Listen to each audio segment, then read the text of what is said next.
ஆண்டவராகிய இயேசு கிறிஸ்துவின் இனிதான நாமத்தினால் இந்த 2025 வருடத்தின் 11வது மாதம் இந்த முதல் நாள் காலை நேரத்தில் உங்கள் ஒவ்வொருவரையும் அன்போடு கூட வாழ்த்தி ஆசிர்வதிக்கின்றேன். எனக்கு அன்பான தேவனுடைய பிள்ளைகளே, கடந்த நாட்கள் முழுவதும் கண்மணி போல காத்த தகப்பன் இந்த மாதத்தில் உங்களை ஆசிர்வதிக்கப் போகின்றார். வேதத்தில் நாம் தெளிவாய் பார்க்கின்றோம், கர்த்தரோ உண்மையுள்ளவர் என்று சொல்லி.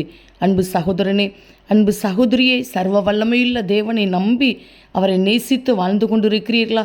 நிச்சயமாய் இந்த மாதத்தில் உங்களுக்கு உண்மையுள்ளவராய் இருந்து உங்களை அவர் ஆசிர்வதித்து நடத்தி செல்வார். தகப்பனே, இந்த காலை நேரத்தில் உம்முடைய பிள்ளைகள் ஒவ்வொருவரையும் மனதார ஆசிர்வதித்து ஜெபிக்கிறேன். அப்பா, எவ்வளவு நல்லவர், உங்கள் அன்பு எவ்வளவு விலையேறப்பட்டது அப்பா.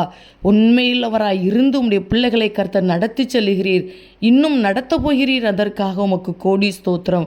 விசேஷமாய் இந்த நாள் உம்முடைய நாமத்தினால் ஆசிர்வதிக்கப்பட்ட ஒரு நாளாய், ஜெயத்தினாலாய் இருக்கட்டும் அப்பா.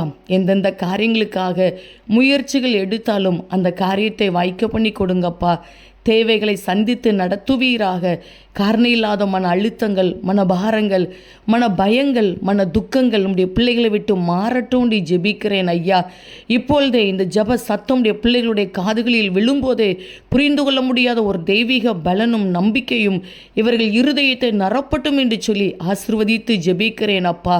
இவர்களுக்கு விரோதமாய் கிரியை செய்து போராடி கொண்டிருக்கிற சத்துருவின் கிரியைகள், மனுஷிக வல்லமைகள் செயலற்று போகட்டும் அப்பா. வசிக்கிற வீட்டுக்குள்ள சமாதானத்தோடு கூட வாழ்வார்களாக. எங்கெங்கு பிரயாணப்பட்டு போனாலும் இன்றைக்கும் உடைய பிள்ளைகள் செய்கிற பிரயாணங்கள் ஆசீர்வாதமாய் பாதுகாப்பாய் இருக்கட்டும்.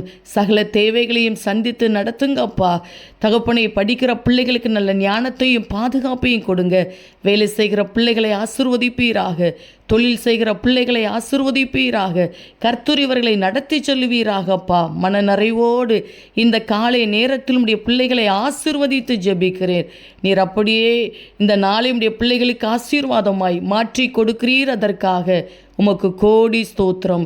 இயேசு கிறிஸ்துவின் நாமத்தில் ஜெபிக்கிறோம் ஜீவனுள்ள நல்ல பிதாவே. ஆமேன், ஆமேன். அன்பு தேவ பிள்ளைகளே, கர்த்தரோ உண்மையுள்ளவர். நிச்சயமாய் அவர் உங்களை ஆசிர்வதிக்கின்றார். ஆமேன்.